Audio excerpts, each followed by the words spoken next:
دو مایکە ئەو دو مایکە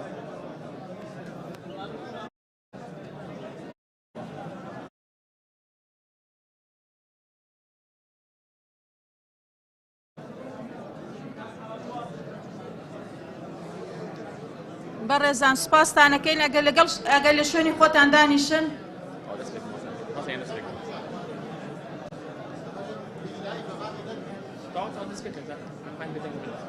بسم الله الرحمن الرحيم الحمد لله والصلاة والسلام على رسول الله وعلى آله وصحبه ومن والاه.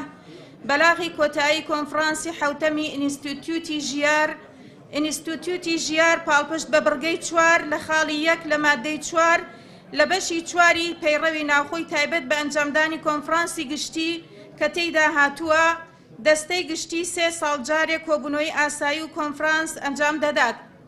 ڕۆژی دووشەممە بەرواری 11 شەوالی 1444 کۆچی بەرامبەر بە 1/5/2023 ئینستیتوتی ژیار لەژێر دروشمی ژیار پردێک لە پێناو پەروەردە و پێگەیاندندا حوتەمین کۆنفرانسی خۆی لە بینای سەرەکی ژیار لە شاری سلێمانی بە ئامادەبوونی 289 ئەندام لەسەر جەملق و دەستەکان و شار و شارۆچکەکانی کوردستان و دەرەوەی کوردستان ئەنجامدا و لە کۆنفرانسەکەدا وێڕای پێداچوونەوە و هەڵسەنگاندن بۆ کار و چالاکیەکانی ڕابردوو سەر لە نوێ داڕشتنەوەی پەیکەری کارگێڕی و دانانی پلان و پرۆژە بۆ 3 ساڵی داهاتووی ڕێکخرا و دیاری کرا. هەروەها لە کۆنفرانسدا جەخت لەسەر ئەم بنەما و پرانسیپانەی لای خوارەوە کرایەوە. خاڵی یەکەم ژیار ڕێکخراوێکی سربەخۆی و لە بواری پەروەردە و گەشەپێدانی مرۆیی کار دەکات و پەیوەندی بە هیچ قەوارە و لایەنێکی سیاسیەوە نییە و سربەخۆیی خۆی دەپارێزێت.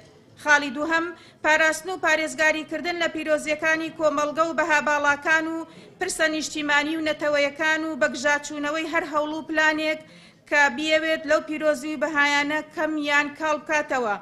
سێهەم یەکڕیزی و تەبایی لە نێوان لایەن و ڕێکخراوەکان وەک هەمیشە یەکێکە لە ئامانجە گرنگ و پڕبایەخەکانی ئینستیتوتی ژیار. چوارەم بایەخدانی زیاتر بە بواری پەروەردە و زانست و کەشەپێدانی مرۆیی لە ڕێکردنەوەی خولی ڕاهێنان و ئەنجامدانی کۆنفرانس و سیمینار و لەو پێناوەشدا ژیار پەیمانگای کۆژیاری دامەزراند. پێنجەم جەختکردنەوە لەسەر پاراستنی دامەزراوەی خێزان وەک بەردی بناغەی کۆمەڵگا لە ڕێگەی بڵاوکردنەوەی هوشیاری خێزانی و لەو پێناوەشدا ژیار ئەکادیمیای ڕاوێژکاری خێزانی دامەزراند. خاڵی شەشەم برەودان و بەردەوامیدان بە هەماهەنگی لەگەڵ سەرجەم دام و دەستگا پەیوەندیدارەکانی حکوومەت لە پێناو خزمەتکردنی زیاتر بە کۆمەڵگە و تاکەکان و هەروەها پرسە چارەنووسازەکانی. لە کۆنفرانسی حوتەمدا بە کۆی دەنگ ئەم گۆڕانکاریانەی لای خوارەوە چەسپێنرا.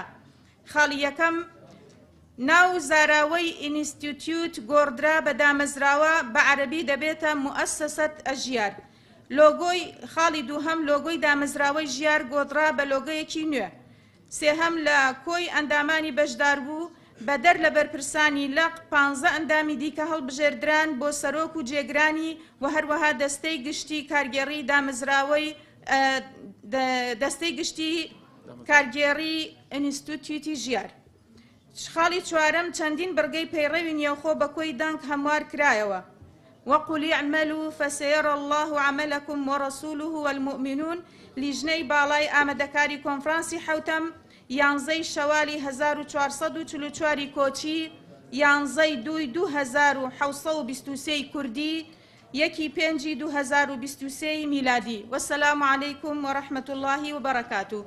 هەلێرەوە پیرۆزبایی لەو بەڕێزانە ئەکەین کە دەنگیان بەدەستهێناوە دەرچوون و هیوای بەردەوامی و سەرکەوتن و موفەقەتیان بۆ خوازین و خوای گەورە بەرەکەت بخاتە کار و کردەوەی هەر هەمووان و ئەوانەشی کە دەرنەچوون وەک خزمەتکارێک خزمەتی ئینستیتوتی ژیارەکەن ئینشاءالله